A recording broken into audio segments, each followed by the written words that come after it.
Do you remember when I started last month's video and I said I had a small haul? I am not even gonna lie and say that it is small this month.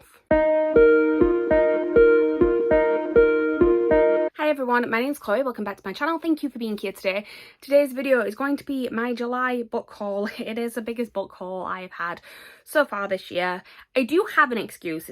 The excuse is that I went to YALC. Like, over a third of these books were from YALC. And my other excuse actually is that a lot of these were pre-orders from last month. The Waterstones had a delay in sending things. So some of these I should have had earlier on in the month. And then I also got a complete series from a book subscription box. So I'm coming up with as many excuses as possible, but basically I just have a problem and we know this. So I am not going to ramble too much. You know what a whole video is. I am just going to dive straight in with the first book that I received in the month of July. And that is the LitJoy special edition of The Great Gatsby by F. Scott Fitzgerald. This is actually my favourite classic. I previously only owned like a Penguin Classics. It was just a plain green cover of this book, and then at Christmas when Waterstones did their half price hardback sale, I got a nice fancy special edition and I thought, all right, I'll leave it at that. And then LitJoy announced that they were doing one, and I had some points on my LitJoy account because I think I explained this last month with Pride and Prejudice.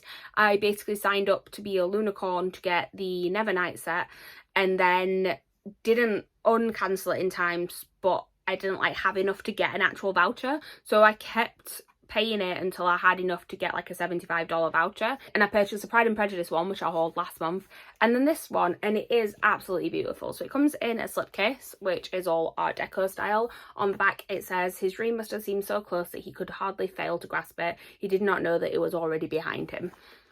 And we've got this, we've got Gatsby's house at the bottom as well. I assume this is a gold light, but I assume it's supposed to be the green light. And then we have got the actual book itself. So we've got Jay Gatsby himself on the front and various people at his party is what I assume was supposed to be around it. We then on the back have got this, which I'm going to guess is supposed to be a silhouette of Daisy Buchanan. It is gilded gold because if the book ever needed to be gilded gold, it is this one set in the 1920s. We've got Art Deco end papers. It's just a really, really stunning edition, and I'm really happy that I have it because, like I said, this is my favourite classic. It's a novella as well, so it's a really quick read, so I may have to reread it at some point. It is also illustrated, so we've got like Gatsby looking at the green light inside. I can't show you the other illustrations because they will spoil things, but Gatsby and the green light I can show you. And yeah, I will hopefully be rereading this one soon. I'm very, very happy to have the special edition on my shelf. That was the only book that I got before YALC, so we're now going to go into my YALC books. I realised I didn't give you a synopsis for Great Gatsby.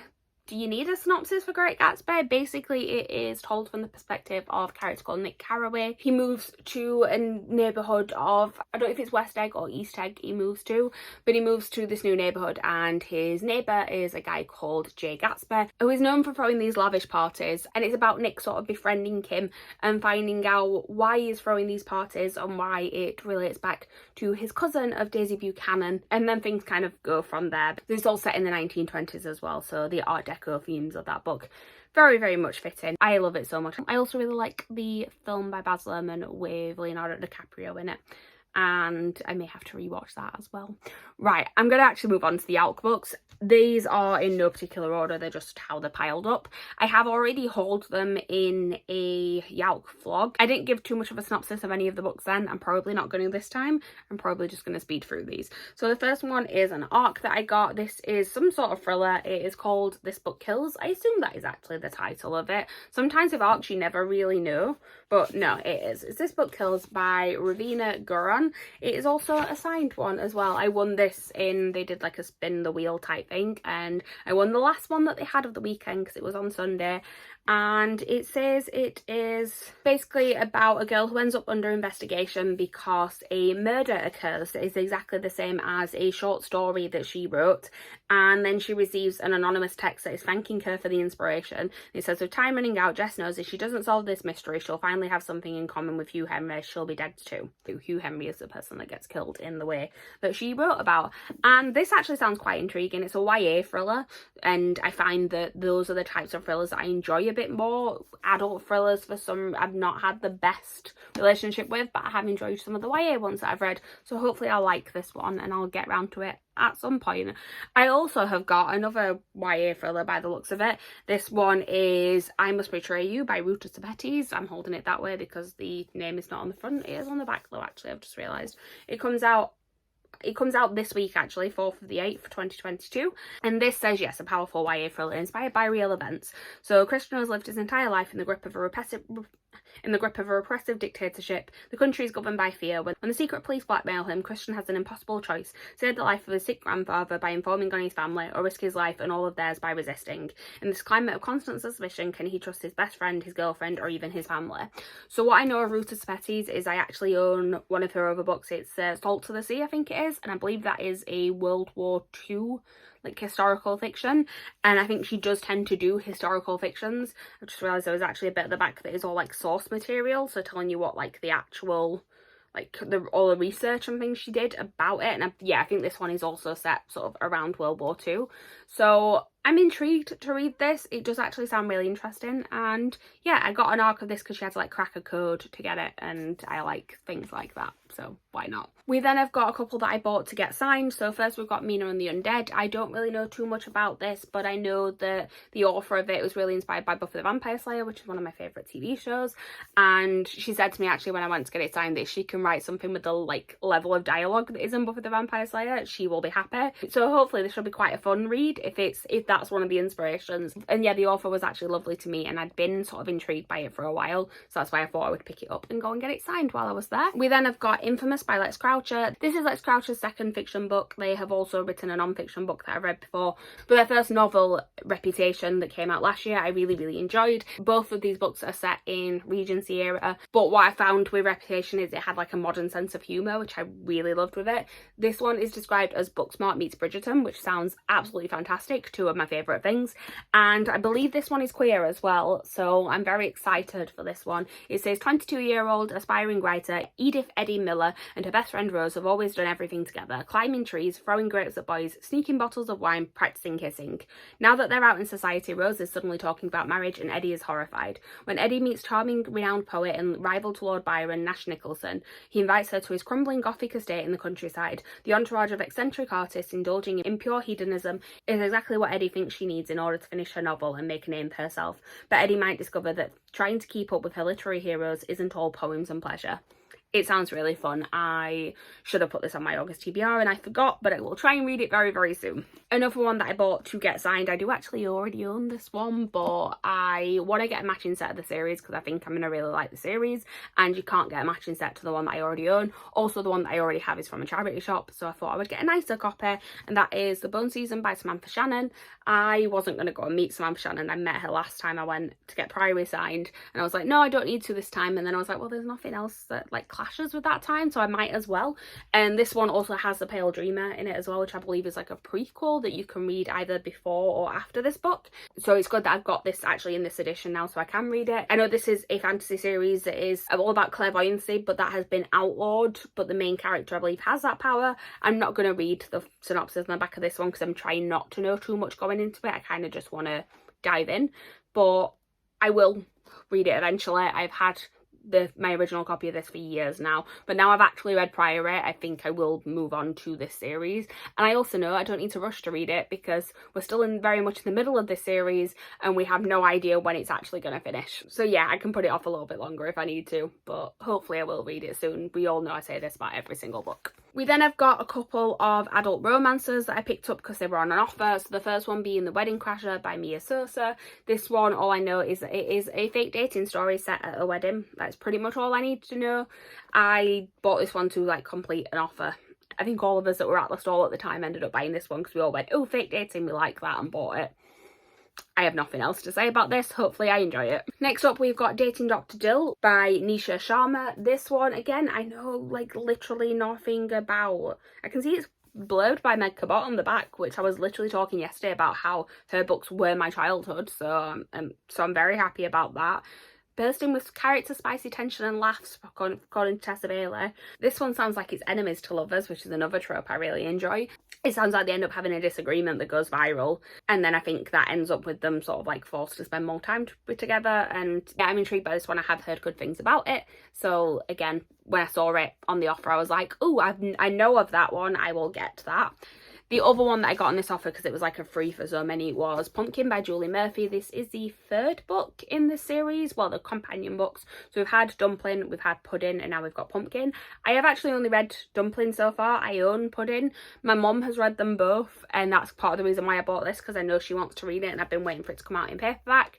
And they had it, so why not? This one is about a kid who auditions for a drag show, but then the tape that he sends in ends up getting shared with his entire school. So some of the kids there nominate him as prom queen, so it's all based around prom. It is an LGBTQ+ story, obviously. It's also got rainbow on it's got a rainbow spine as well, which I love. And yeah, I really enjoyed Dumpling. That one's about a plus size main character. I, like I said, haven't read Pudding yet, but I might actually just reread Dumpling and do like a read of this entire series, and yeah, hopefully I'll enjoy this one. We then have got two books by the same author, one of which I have already read, one of which I'm just interested in.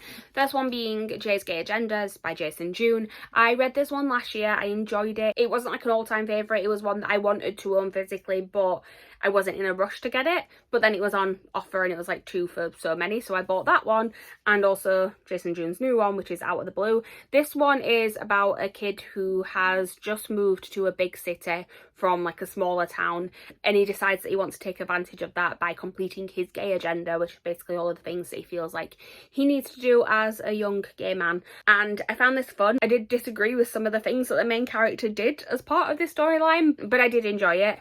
And then this one is Gay Mermaids, apparently, and that is basically all I need to know. Like I said, I enjoyed the writing style of the first one, so why not pick up the second book? And this feels like a summer read, and it's another one that I probably should have tried to get on my August TBR. All of these things should have been on my August TBR, none of them are. Then also on the same stall with the same sort of offer, I picked up Meet Me in the Middle by Alex Light. Alex Light has previously written the book The Upside of Falling, which I have not read, but Becca has, and she really enjoyed it. It just says, Eden didn't think she needed anyone else, but then there was Truman, Katie's older brother, the artist, the recluse, the boy with the innocent smile and the dangerous eyes. Eden has known Truman for years, but never really known him, not until the night of Katie's accident. That was the night they finally let each other into their orbits, only to have the sky come crashing down on them moments later. With Katie in hospital and Truman fleeing from grief without a word, Eden is left to grapple with her own pain, but when Truman returns to the city seeking Eden's support, can Eden let him back into her life? Eden and Truman can't fight the pull between them, but in the darkest corners of their minds they wonder, can they ever be together, knowing that their first kiss is what tore their worlds apart? That actually sounds really interesting now I've reread it, so yeah, excited to read this one. And then the last one that I got at Yelp is Last Chance Books by Kelsey Rodkey, and this was again just one to sort of complete an offer, but it's a romance about books, so that tends to be something that I enjoy. It says, don't you just love the smell of old books in the morning? Madeline Moore does. Books and More, the musty bookstore her family has owned for generations, is where she feels most herself. Nothing is going to stop her from coming back after college to take over the store from her beloved aunt. It's her destiny. Well, it was. That is until a prologue opens across the street from B&M, a chain bookstore on their block. Madeline will not take that lying down, even if her dysfunctional family is insisting on ignoring the imminent threat. Madeline attempts to set her destroy prologue plans in motion, but Jasper, the guy who works there, seems intent on ruining her life. Not only is he taking her customers, he has the unbelievable audacity to be extremely cute. But that doesn't matter. Jasper is the enemy and he will be destroyed. After all is fair in love and book war. That sounds great. This sounds like it has like vibes of the film You've Got Mail, but they actually know each other, because in that they're sort of like rival businesses, but they have a relationship without realizing they're rival businesses. But yeah, I'm very excited for this one. Again, now I've just read the synopsis, I'm like, oh yeah, I can see why I bought this. And I've just done the exact same thing that I did in my Yalk haul, where I said that's everything I got from Yalk, and then forgot about the book that I was most excited for, and that is Babel by R.F. Kuang. I read this last month. You're probably all sick of hearing me talk about it. I loved it so much. It's my favourite book I've read this year. This one I will be reading in August. I'm going to reread it and I'm going to tab it, because I'm going to go and meet R.F. Kuang at her book signing at the end of August, and I'm so excited. This is a dark academia set in Oxford. It's all about sort of linguistics and colonialism, and it's got a secret society and like trying to take down the system from within the system, and I loved this book so much. So I'm very happy that I managed to get a finished copy. Thank you very, very much to Lisa, who won this and then gave it to me. There was a competition where you had to kind of translate words. You translate the word tower. It was in lots of different languages and you had to figure out what language it was in for each of them. And I kind of got all my friends to fill it in for me, and then Lisa was one of the ones that won, and she has kindly gifted me this copy. And yeah, I'm so happy that I have this, and I'm very much looking forward to tabbing this. I've never tabbed a book before, but this book just made me want to do it. Okay, next up we have 2 books that I ordered from Amazon. One of them because it was the next in a series that I needed to read, and I like to always have the next one ready to pick up, and that is Fool's Quest by Robin Hobb. But then also both of them were a little bit cheaper than they normally are actually in bookshops, and I thought there's only 2 that I need to finish the series, so I might as well buy the last one as well. So I also have Assassin's Fate. I can't tell you a synopsis of these at all because it'll ruin the entire rest of the series, but these are the last 2 books in the final trilogy in The Realm of the Elderlings.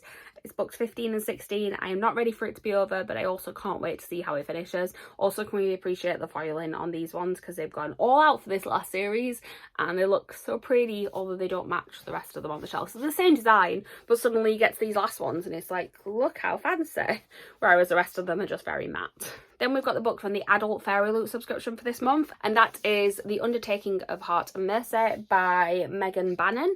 This one is one that I have heard people being excited for. I think Meg from 12 Books a Day was quite excited for this, but I didn't really know what the synopsis was until it arrived. It's another one that's giving me You've Got Mail vibes, actually. I think it is described as, yeah, it says House and Cerulean Sea meets You've Got Mail in this quirky, refreshing fantasy with a rom-com worthy twist. So it's a fantasy rom-com, which I'm quite excited for. I'm not going to read you the full synopsis of this, but it is that idea of like rival businesses and then a relationship that is born from anonymous letters, and obviously that relationship is with the rival business owner. So yeah, I'm very excited for this. It is also a Fairy Loot edition, so it does have some fancy stuff going on. So we've got this cover, which I believe is like the colours are swapped around from the regular edition. We've got sprayed edges, pretty end papers. This is underneath the dust jacket, and it is signed as well. So excited for that one. Then I received a Waterstones pre-order that came like 3 weeks after it had actually been released because Waterstones has swapped their warehouses, so there is a delay on everything at the minute. A lot of the next few books actually are ones like that. So the first one that arrived was Tomorrow and Tomorrow and Tomorrow by Gabrielle Zevin, and this one, and can we appreciate like the holographicness of this cover? It is very, very pretty. This is a Waterstones exclusive signed edition, so it's got blue sprayed edges, and then I don't think this, it does have some pretty end papers. I don't think that's exclusive to this edition, but it is a signed copy. And this is one that I really don't know too much of the story about. I know it is about gaming, but it's not about that. It says this is not a romance, but it is about love. 2 kids meet in a hospital gaming room in 1987. One is visiting her sister, the other is recovering from a car crash. The days and months are long there. Their love of video games becomes a shared world of joy, escape and fierce competition, but all too soon that time is over, fades from view. When the pair spot each other 8 years later in a crowded train station, they're catapulted back into that moment. The spark is immediate, and together they get to work on what they love, making games to delight, challenge and immerse players, finding an intimacy in digital worlds that eludes them in their real lives. Their collaborations make them superstars. This is the story of the perfect world Sadie and Sam build, the imperfect world they live in, and everything that comes after success: money, fame, duplicity, tragedy. Tomorrow and Tomorrow and Tomorrow takes us on a dazzling imaginative quest as it examines the nature of identity, creativity, disability, failure, the redemptive possibilities in play, and above all, our need to connect, to be loved and to love. Like, I've not heard a bad thing about this book yet. Everyone that has read it has raved about it, so I am excited. Also, like, the blurbs on the back are from John Green and Erin Morgenstern. This sounds like a book that was made for me. And then I'm going to quickly haul one that I'm not actually keeping, and I have already hauled it technically last month. It is Her Majesty's Royal Coven by Juno Dawson. This one is the Waterstones exclusive, so it has yellow sprayed edges, and it is also signed by the author. I have got the Fairy Loot edition, which is sort of the opposite colourway to this, and that one has like a few more fancy tweaks with like end papers and things like that. I pre-ordered this last year in November when they did the triple points offer at Waterstones. This book actually took me over the £100 that you needed to spend to get triple points, so I couldn't cancel it from my pre-order when Fairy Loot announced it. and I was gonna try and see if I could exchange it in the store because I know they do exchanges for online orders. But then yesterday I was out with Meg and she was giving me her copy of a book that you'll see in a minute in the haul, and she's picked up this one in Waterstones. She went, "Oh, I don't own this one yet," and I said, "I do, would you like to do a swap?" So I'm seeing Meg at the end of August and this will be making its way to her, but I just wanted to haul it because it's been sort of hauled and unhauled very quickly. I do really want to read it, I just don't need 2 copies of it. We then have got the Illumicrate book for the month of July, so if you haven't received your box yet, you might just want to skip past this next bit. I will give you a second to do that. But if you have received your book, or if you don't care about spoilers, the book for this month is The Drowned Woods by Emily Lloyd-Jones. This one is again one that I don't really know too much about. I do love the sort of like spot glossing that's on the front of here because it's catching the light beautifully. We'll show you the customizations first. We've got the sprayed edges, which kind of look like waves. There isn't any end papers, which is always sad, but we do have some nice foiling underneath. And then this I absolutely adore. It is paper artwork that just looks stunning. Trying not to get the light, there we go. I love the little art style on that one, and it is signed by the author as well. So synopsis for this one we're going to have to read as well. I know, I love how some of these I will read the synopsis, some of them I'm just like, I'm not telling the synopsis, I'll move past. It's when I'm really excited and I don't want to know too much about it that I'm like, I'm just going to go past it now. This one I would like to know a little bit more. So, once upon a time the kingdoms of Wales were rife with magic and conflict. An 18-year-old Mererid Mare is well acquainted with both. As the last living water diviner, she can manipulate water with magic, a unique elemental power that many would kill to possess.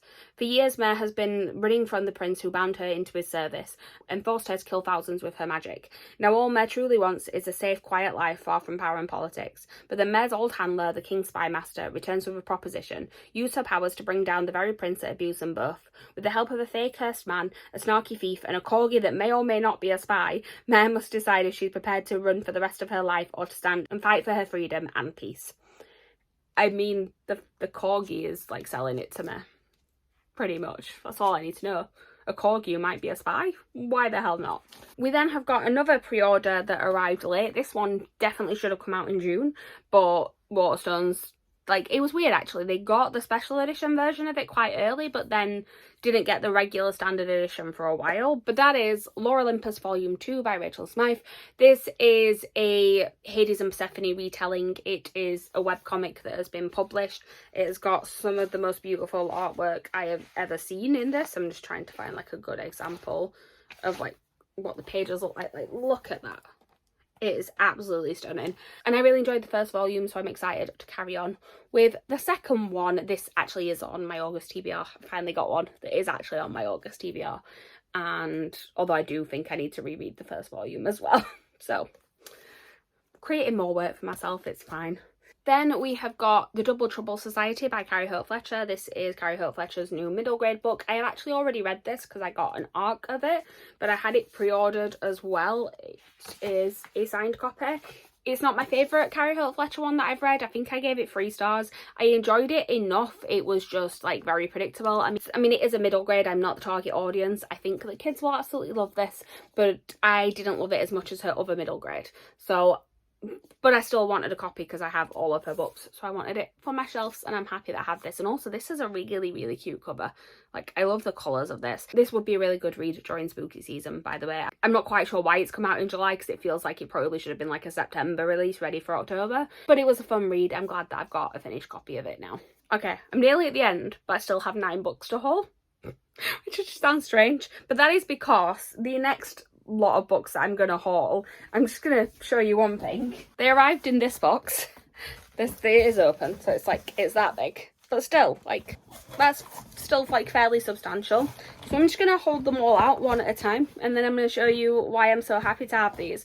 So we've got The Duke and I by Julia Quinn, The Viscount Who Loved Me by Julia Quinn, An Offer from a Gentleman by Julia Quinn, Romancing Mr. Bridgerton by Julia Quinn, To Sir Philip with Love by Julia Quinn, It's in His Kiss by Julia Quinn, When He Was Wicked by Julia Quinn, and finally On the Way to the Wedding by Julia Quinn. So that was all 8 books in the Bridgerton series that you probably saw, and they were all like pretty covers, right? And they've got, I didn't show you, but they've all got like sprayed edges as well, which is pretty. But the reason why we are most excited for this series of books is because of this. Like, this is not doing it justice because I can't like hold them straight, but it looks like a house and it's absolutely gorgeous, and they're gonna look so pretty on my shelves.